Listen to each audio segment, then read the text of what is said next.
today I'm going to be talking about the mouth and the power of our words and the power of the tongue. And I'm sure this is not the first time you are hearing about this. If you are from the Christian discipline, then you are well aware that the Bible tells us that life and death is in the power of the tongue.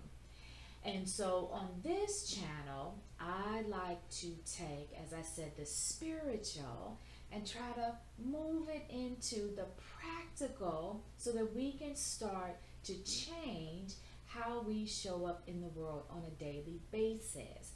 And one thing that I've come to learn is that, just like the Bible states, just like other religious texts state, just like all the wise ones before us have told us, that our words are shaping our destiny. And like, just when I think about that, I mean, man, it just hits me, because I'm going to be the first to confess that I'm not always conscious about what is coming out of my mouth. So going back to the Bible, it says that when God created the earth, he spoke it into being. And whether you believe that the Bible is literal or whether it is symbolic, it doesn't matter. The principle is true. You can find it in other religious texts. You can find it spoken by gurus, or, as I said, wise ones who have been around years before us and written in certain documents and texts.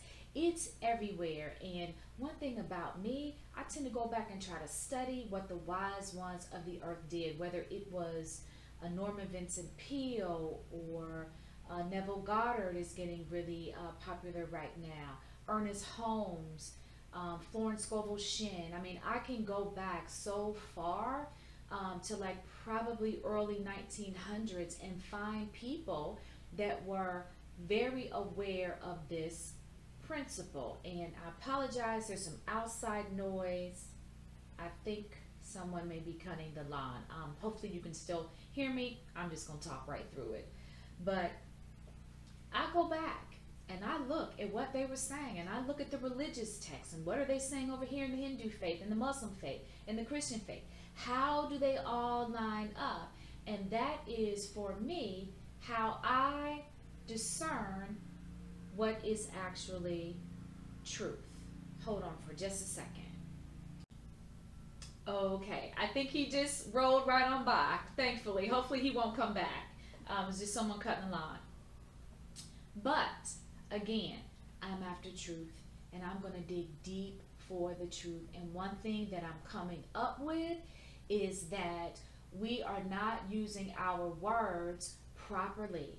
We are losing an incredible amount of energy because we aren't conscious of what we're saying and what we're speaking. So the principle is such, as I just said, was demonstrated in the Bible, that when God created the world, he spoke it into being.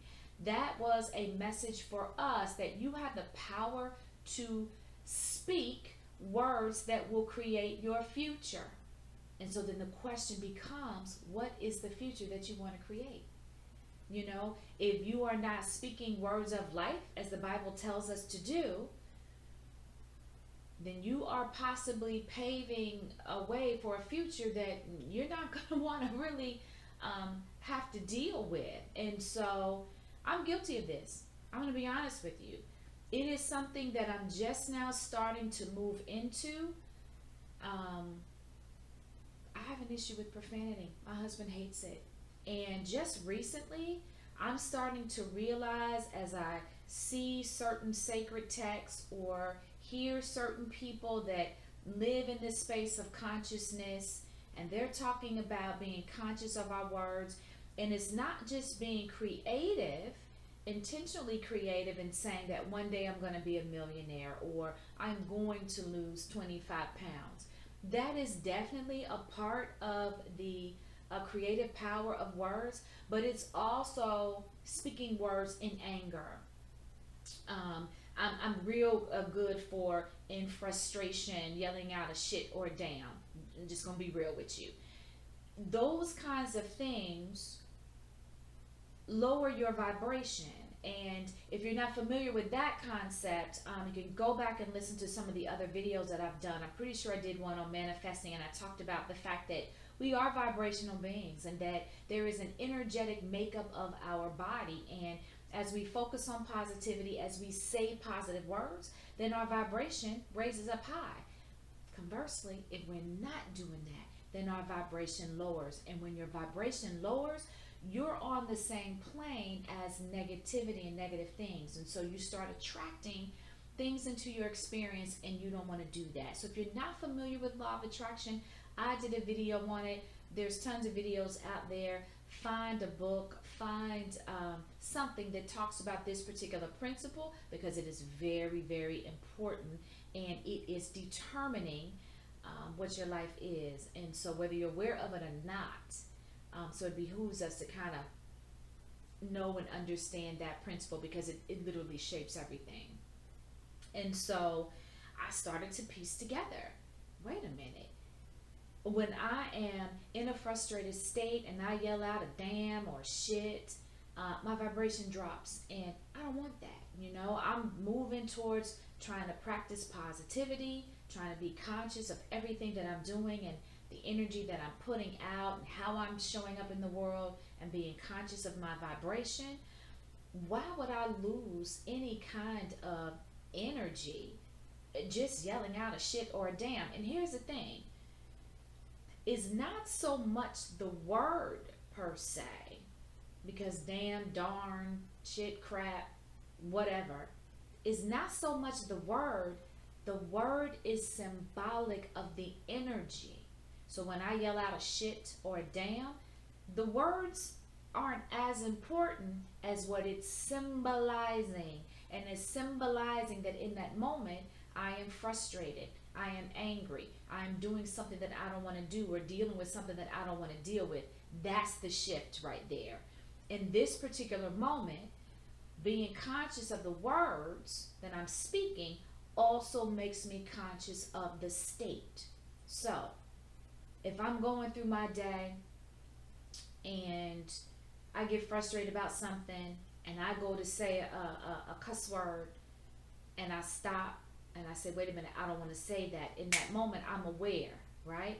And so as I'm aware, I can break that pattern, I can break that habit. It's not just the word that you speak, it's the actual emotion that is tied to it. And our emotions determine the path of our life. Like if you're angry, if you're negative, if you're fearful, all that stuff is forming like a negative cauldron, or like a soup, if you will. And it's just going to keep reaching out, tentacles grabbing other negative things and just swirling, boiling.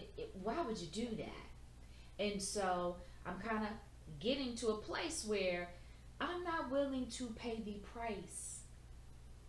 A damn or shit is not worth it to me to have a little bit of dip in my energy. And so as I'm conscious of refraining from saying the word, my emotional state can shift. Because in the moment when I say, you know what, I'm not going to speak that, I'm going to try to say crap, I'm going to try to say something else, blah, blah, blah, blah. The bottom line is, stop it. Stop the energy. Be aware of it. Don't be frustrated. Change your mindset about being in a situation where you have to do something you don't want to do. Those shifts are so important. So important. And I wanted to bring that concept to the table today. Be conscious of what you're speaking. Be conscious of what you're saying. And profanity is a big one, especially in the African American community. I grew up in a world where when you walked out of my house on the block, it was just, whoo, baby, everywhere. And at this stage, when I look at that, I wonder if that's one of the reasons why so many people where I grew up are still in the struggle, is because they aren't being conscious of their words. And again, words are symbolic of emotional states or energy. They just have no thought or no clue about what's coming out of their mouth, that it is creative. The words are creative. The emotional states are equally as important, if not more important, than the actual word. I don't want to mislead anybody by saying that the words don't matter, because the words do matter. The emotional state matters more, but the words do matter. And so, at the very least, when you aren't conscious of your words, it just kind of puts forth an energy of laziness, an energy of I'm not, um, I don't care enough to carefully select my words or to choose higher. Those are states of energy. And you're never going to get to those higher levels if you're not paying attention to the small things like this. They matter. And so I'm getting ready to stop. You know, I've been leaning into it more and more, leaning into it more and more as I gather more knowledge about this.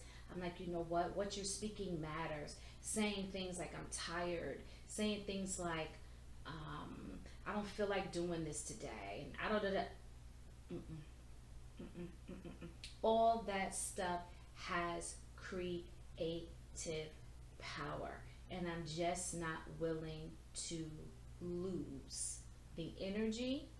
I'm not willing to lose the opportunity that I could be creating something of value, something bigger, something better, if I just take that extra step to think before I open up my mouth. And as I do that, I retrain how I even think. I hope you find that valuable. Don't let it cost you. It's not worth it. Speak life. Speak positivity.